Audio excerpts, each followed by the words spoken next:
For months now, small businesses across the country have been adjusting to rising costs brought on by the Trump administration's tariffs. And here in El Paso, many shop owners say they are feeling that financial pressure more than ever. I met up with some of these local business owners to ask them how the tariffs have impacted them.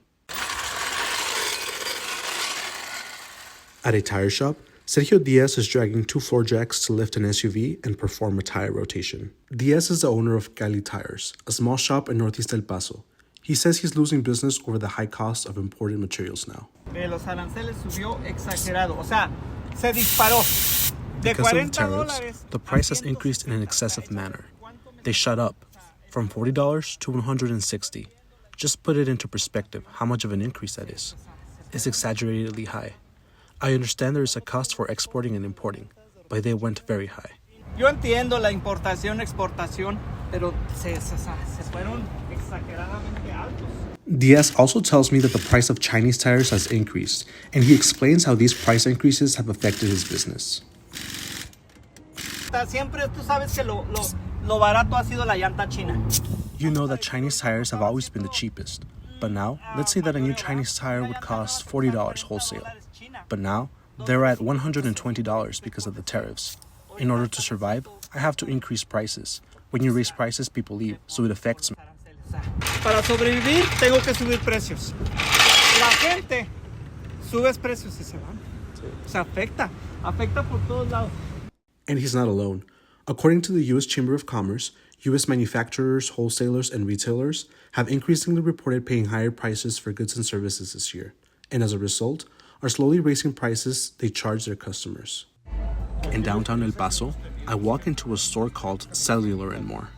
The walls and tables are covered with about 10% cellular accessories and 90% more related merchandise that consists of an assortment of fluorescently colored clothing items, usually worn by construction workers.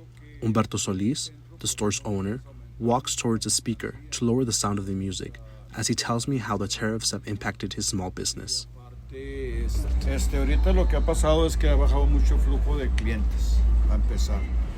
What has happened now is that, first of all, there has been a reduction in the flow of clients, and second of all, here downtown, you can't really raise prices, so our profit margins have decreased. I've been on this street for more than 30 years, and I'm thinking if I should continue. Tengo aquí en esta calle más de 30 años y la estoy pensando ya para seguir. Solis also tells me that the tariffs have made him reduce his workforce.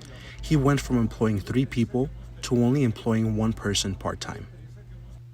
UTEP economics professor Tom Fullerton says preliminary data indicate that business bankruptcy filings in the U.S. were 4.5% higher during the first half of 2025 than during the same time in 2024, and that data from July of this year indicate that small business bankruptcies are accelerating.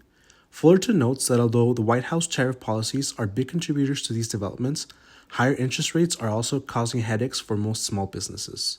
Jennifer Viramontes, the manager of a coffee shop in the west side of El Paso called Coffee Emporium, tells me they have just moved into their current location and that they haven't seen a decline in sales because of the tariffs, but have been forced to raise prices. We held on and held on. We just raised them when we moved here, and then since we moved here, we had to raise it $2 more a pound, and they raised it on us $2. Viramonte points out that the United States does not grow coffee, so virtually all of the coffee we drink as a nation has to be imported, making coffee shops particularly vulnerable to the tariffs we've seen this year. As the tariff landscape continues to shift, small businesses across El Paso are adapting in real time, raising prices, cutting staff, and making tough decisions about their future. And for many residents, those changes are already being felt at the cash register. For Border Scene, I'm Fabian Rubio.